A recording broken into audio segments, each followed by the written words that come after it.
Why do bears and other large carnivores in the wilderness want to oddly attack you? Here's that psychology to help keep you safe in the wilderness. The weather is starting to get nicer, so we all naturally want to be outside and experience the wilderness. However, the wilderness can also be quite dangerous if you're not fully prepared. We all live in our more safe, protected little society with norms, laws, mores, ethics. However, you go outside of our little society and into the wilderness is quite dangerous. So therefore, what we take with us is what's known in psychology as the normalcy bias. In this case, it's the natural assumptions that what we experience in our civilized society also applies to the wilderness. However, obviously that's not the case, but it's just normal and natural for us to forget how wild the wilderness really is and how dangerous it thereby can be. As much as you may always see me suited up here, always looking professional, I don't always look like this. I like mountain climbing the tallest peaks here in Colorado, and trail running on the trails in the foothills here outside of Denver. So therefore, I have quite a bit of first-hand experience in the mountain wilderness, where I've encountered quite a bit of dangerous wildlife. So what we're going to talk about are some really important things that can help keep you safe. In the morning and the evening hours are the prime feeding times for animals, so that's when they're going to be out and about a lot more. Grizzlies normally steer clear of people. They can pick up a scent from over 2 miles away. A surprised bear is an angry bear, and an angry bear is an aggressive bear and a dangerous bear. And I've had my share of close encounters. As you can imagine, it's quite unnerving going through the woods all alone in basically the dark and hearing things possibly kind of following you, and you kind of feel like you're kind of being hunted. It's not a good feeling, you know?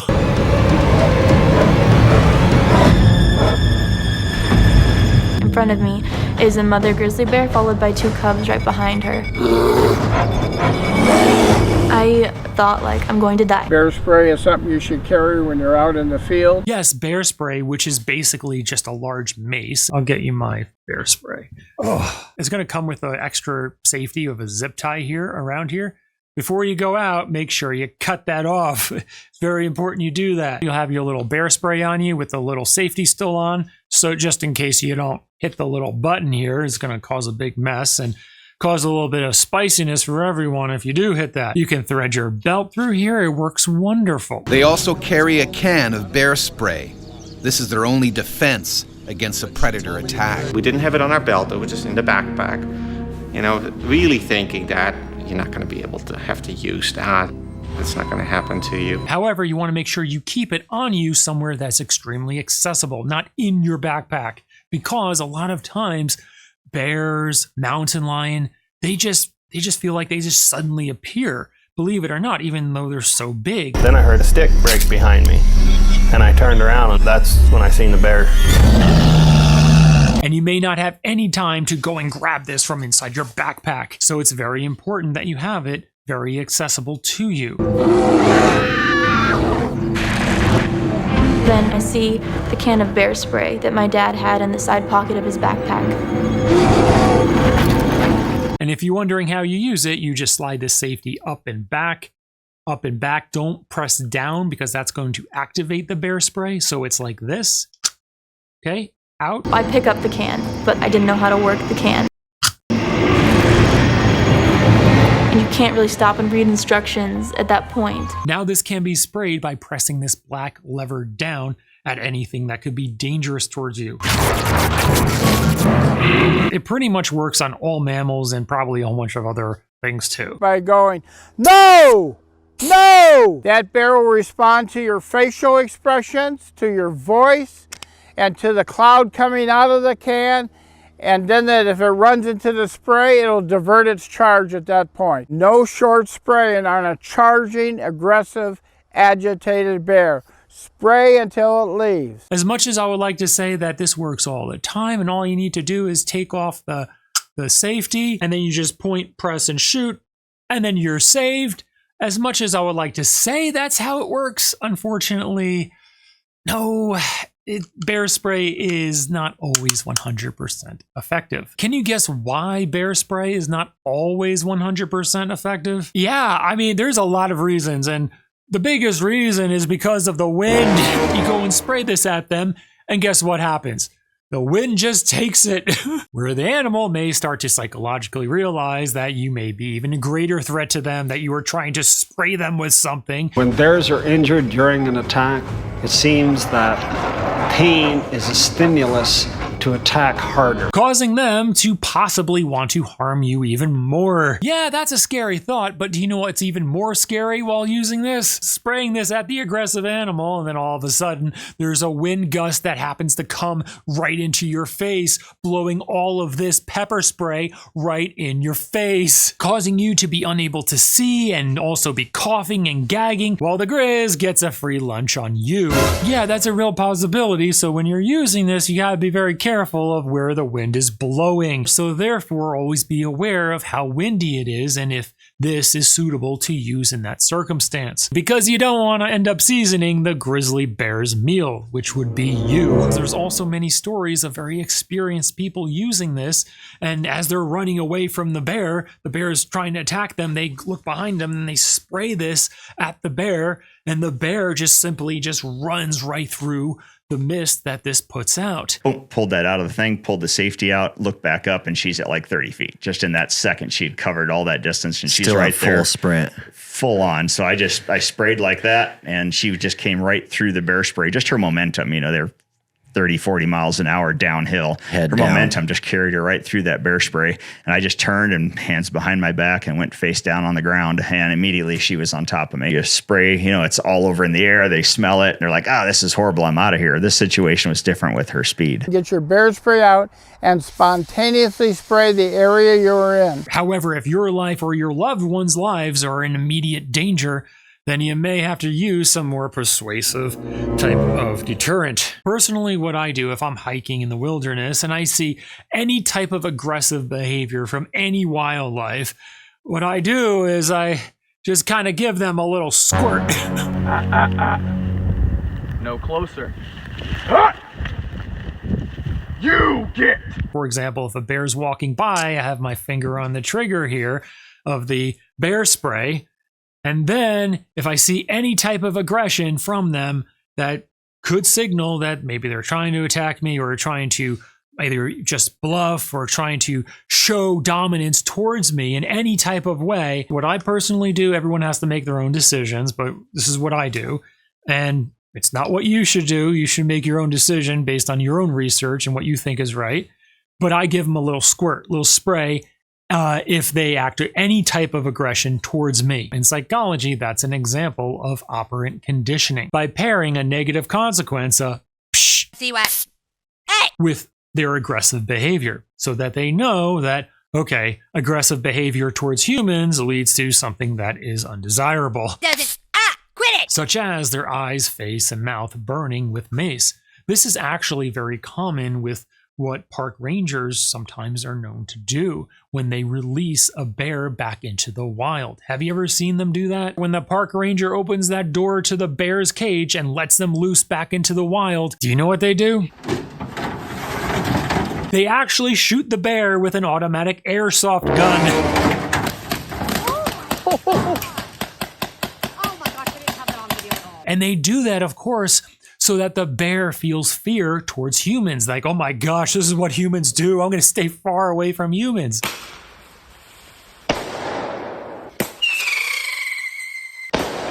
As much as, it's kind of cool to see wildlife needs to stay away from humans, and humans need to stay away from wildlife. That's basically the best case scenario. It's because if they're not afraid of humans and they're just interacting with humans, they're eventually going to do something that's going to get them into trouble.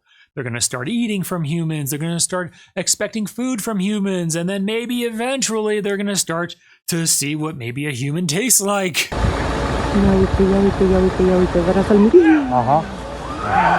And although the carnivore aggression is often a territorial type of response to drive you out of their territory, sometimes It's to actually neutralize you too, meaning that they may attack you until you just don't move anymore. And I heard the crunch of the bone when she broke my arm and she ripped these tendons, like took a chunk of meat out. And that initial pain. And I just went, and I made this noise and kind of flinched and pulled my arm away. And that, making that movement just triggered this like frenzy. Picked me up and she would shake me like a rag doll and toss me. And I'd fly over 20 feet and hit the ground. I would just roll face down, curled up again, and immediately she was back on top of me again. So I knew if I got flipped over on my back and I'm face up like that, she was going to tear my face off or kill me or something. If you just sit there and start screaming and fighting back, she's going to keep doing the same, and fighting back and fighting me. And I just kept blocking out that pain. And I kept telling myself, it's like, okay, she's going to go back and check on her cubs here. She's going to leave. Don't move. Don't move. And all of a sudden she stopped and she's sniffing the back of my neck and I could just feel it and hear it, and she'd sniff and then she'd nip on me. She's testing to see if I was incapacitated or if I was still a threat. That's where the saying, if it's brown, lay down, comes from. It's because a brown bear, also known as a grizzly bear, is going to be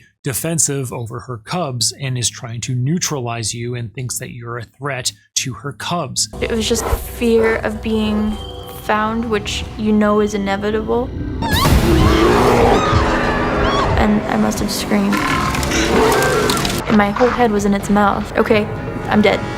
Get it over with. Face to face with death, Jenna takes a huge gamble. Tried to be as still as possible so that it would think that I was dead.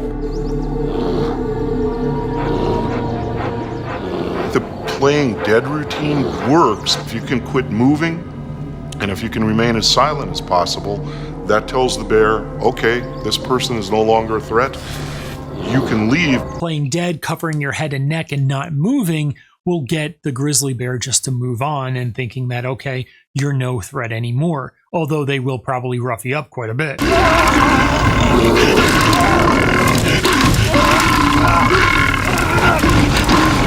Bears will sometimes try to flip people over to get at their face. The next thing I know, she's sitting there with her head in my lap, just huffing at me. I was very terrified. I thought to myself, you need to either eat me or get off of me. My temper was starting to get the better of me. So I reached up and punched her in the nose. Just picked me up and shook me like a puppy with a sock. Although grizzly bears have certainly been known to eat humans, the typical grizzly bear attack is typically a defensive attack over her cubs. However, the part of the saying, if it's black, fight back, why do you think they suggest you fight back with a black bear? Yes, it's because if a black bear attacks you, they're more known to be attacking you to eat you. They just began mauling me from the backside. It would just bite into my back and just tear my skin. It was eating me. Bears don't always completely kill their prey before eating it. They'll just start eating. Black bear are usually quite scared of humans. And saw that. A bear, which got more spooked than the homeowner and ran off. However, if it's an adolescent black bear that doesn't have a lot of experience hunting and is just trying to feel out the waters of, is a human a meal or not? I don't really know. Stay. That's it. That's as far as you're going. Stop. Stop. Right now, stop. Hey, go on. Go on your way. Come on. Good. It'll be your part from now on, okay? Okay, great. Yeah? Look around for a rock. Back. Back. Back. Get in there. Get away from him. I can't get around. I know. We have to do this. Just have to keep doing this. Let us go. Boy. Get up. Get back. Get together, Greg. Jesus. Atta boy. Show us how you do it. Good boy. Good boy. They may start to smell you thinking that maybe you could be food. Takes a quick swing at her leg. Another situation that's common is that a black bear is becoming very old. Maybe their teeth are getting worn down and they're starving. So they're looking for anything to possibly eat. So they're not going after their typical prey because maybe they just can't run after it as well anymore. They just don't have the ability. So they're dying. So what they're going to possibly do is start looking for food that they may not normally go after, such as a human. 911, what's the location of your emergency? I'm at North Shore Road, and my husband's been attacked by a bear. He's dying. Honey, just a minute. Oh, God, his head is all bashed. She was running headlong at me. She was running fast. She had her head down, and in a split second, she just leaped into me and went straight for me. She tore from up here all the way down across my right eye, and that was hanging down. And the left side, she made a direct hit on that side of the face and literally took my eye out. The back of my neck, she actually clawed and bit all the way down to the spine. The doctor said the spine was exposed, basically ripped my head and my face almost off. They're getting the neck because they're going for the windpipe and for the vertebrae. The bear looked huge to me. It turned out she wasn't as large as a normal bear. She was about 150 pounds. She was thin and she was hungry. Predaceous attack, by and large, is a slow approach toward you, constant following of you, if you like, waiting for its tactical advantage to come in and get on you. Patty and Kelly have walked into a death trap. It's not making any noise. If it's not making a commotion and it starts coming at you, this bear's in a predatory mode, and you've got to start thinking about what can I do to defend myself. And I was screaming for help, and there was no one around. I felt so helpless. It was trying to eat my mother. But then, in a heartbeat, the bear turns on him. This is an animal that's obsessively hungry, if not starving to death, and it may see other people that interfere as trying to take the carcass away from them. The bear's reaction is explosive. Pinned beneath the raging animal, he can do nothing to stop it ripping him to pieces and begins to eat him alive. Bears sometimes go into what they call surplus killing. The attraction of moving prey overrides the feeding. They'll feed later. Maybe it's a perfectly healthy black bear and they just smelled something on you that smells good and they just want to go and try out. No, hey. Also. No. Oh.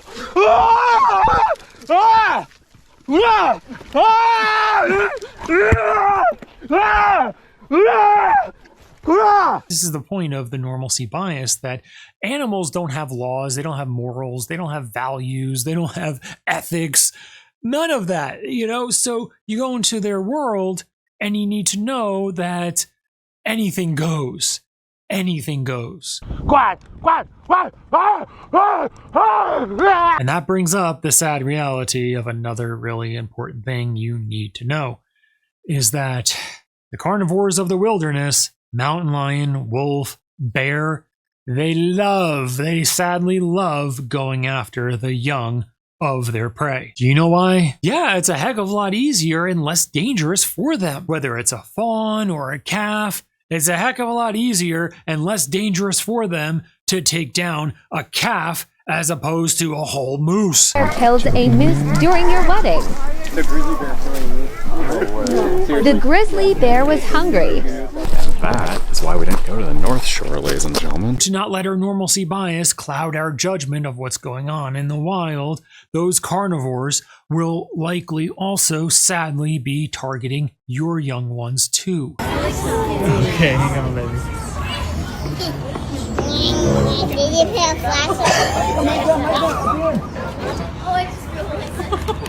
Oh my god. So therefore, it's so important to keep your children close to you when you're in the wilderness. Dude, that thing needs to chill out. He's still staring at Sammy.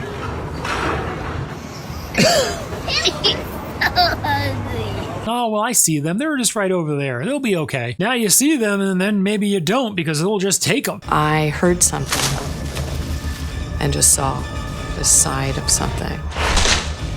He zeroes in on the most accessible prey, Zach. It was one long, ripping scream. It was blood-curdling.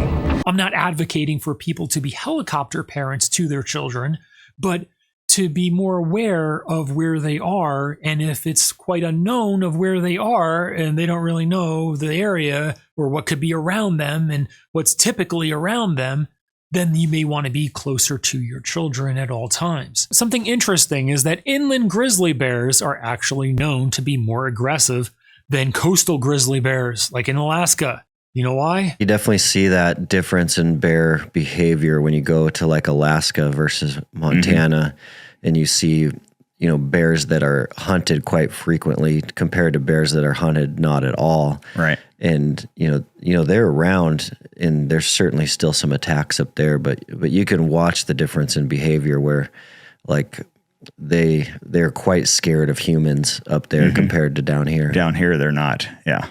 They just have no fear at all. You'll hear about these attacks, and it's like there's one in Alaska versus like 7 in Montana. You know, it's like there's so much more of that, those incidences occurring down here. There's several theories. First, in Alaska, there's just more food because of how much salmon is there. Eat constantly for up to 20 hours a day without ever feeling full. They can consume up to 100,000 calories in a single day. Given the abundance of salmon, they can afford to be picky. So they don't have to approach humans for food like they may have to do in Yellowstone or Glacier National Parks.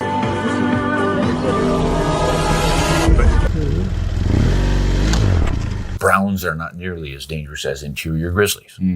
They just don't have that nasty attitude. They often say, well, they've got plenty to eat with all those salmon, so they generally don't bother you. And that's been my experience up there. I've had them come close to us while we're fishing to see if they could maybe steal a fish. One tried to get in the boat, but we never got that aggressive approach that you can see with grizzlies sometimes. These bears become much more familiar with humans. Some of the humans against the rules start feeding the bears at these national parks.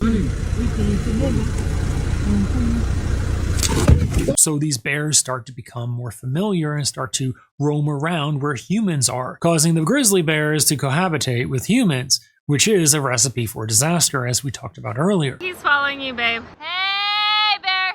Hey, bear! Hey! Holy he's following us. Hey! Oh! Hey! Oh! Go home! Oh! Go! Hey! Can we play dead now? Hey, bear! Ideally, the bears stay away from humans, the humans stay away from bears, and everyone's happy. That's the ideal situation. But again, they get very familiar with humans and they start to come around humans. Go there! Get out of here! Go! Go! But also the bears may just come raid the campsite and see what they can eat from the humans that the humans just left around, or maybe just scare some humans away and just eat some food that they humans have around. And of course, naturally, these bears are hovering around humans, causing them to possibly even attack humans, to maybe even try them out, see what they taste like. So I took the game sacks and put his scalp back on as good as I could, and put his eyeball back in his head and stuffed his ear up in there and tied the game sacks on him. Or as a grizzly bear's defense over her cubs, because she's just walking her cubs through where humans are, and then all of a sudden she looks at it and sees a human and doesn't really think that, oh, this is a human area, I need to understand that there's going to be humans here. No, in her instinctual mind, all she thinks is that that's a predator who's where my cubs are, who can be endangering my cubs. Yo, dude. Oh my. All of a sudden, that instinct kicks in and she goes to neutralize what she believes is an actual threat to her cubs. She's not very happy. Look at her charging at me. Also, another thing you've surely heard, and we're going to break down the psychology of this, is that you never turn your back and run. If you turn and run, you've immediately put a hamburger sign across your back. You don't go see the bear, make eye contact with the bear, and just run. Do you know why you don't do that? I still remember those two eyes, amber brown, looking straight into my eyes. No feelings. Right, it can easily psychologically trigger in their minds the predatory chase instinct. This is where it's an almost binary perception, one or the other. You're either prey where you're food to them, or you're a predator to them where you're gonna eat them. The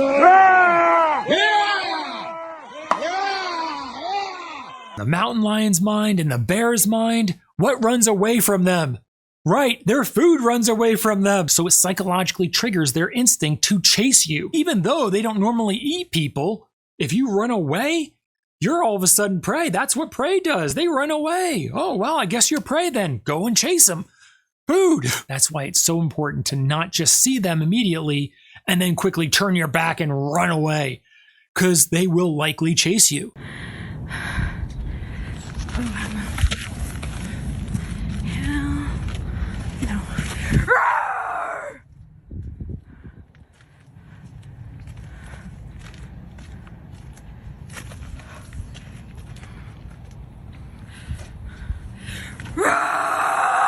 Go away!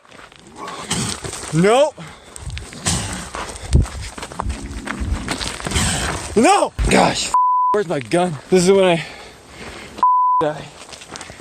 No! So therefore, it's recommended that you slowly walk back from the mountain lion, from the bear, and just slowly walk back. Hopefully you have one of these things, some bear spray, where you can have it at hand if you feel like it's getting too close. You do not need to aim bear spray. You only project the cloud in front of the bear. You need to start spraying ahead of time when a bear is charging from 60 feet away. If they're slowly approaching, they'll start to inhale the bear spray mace and start to cough, and their eyes will start to burn, which will, of course, prevent them from further moving towards you. Remember, if you look fearful, you act fearful, you smell fearful, you sound fearful, then you're prey, because that's exactly who they prey on. The fearful animal that just runs. And here's a fact, you will be a lot less fearful with bear spray and possibly a pew-pew. My recommendation is, if you don't know how to use a pew-pew and you have no interest in learning effectively, learning while a bear or mountain lion is coming at you is not the time to do it. So forget that. But if you're into that type of pew-pew. A 900-pound grizzly bear charging at you. You have one handgun to defend yourself with. Which gun would you want it to be?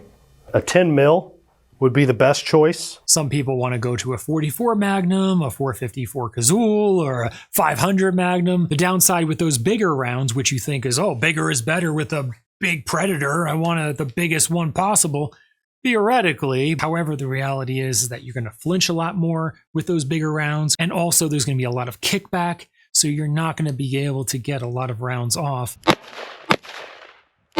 As opposed to if you were to have a semi-auto, you're able to get more shots off quicker than the person shooting with those very large cartridges.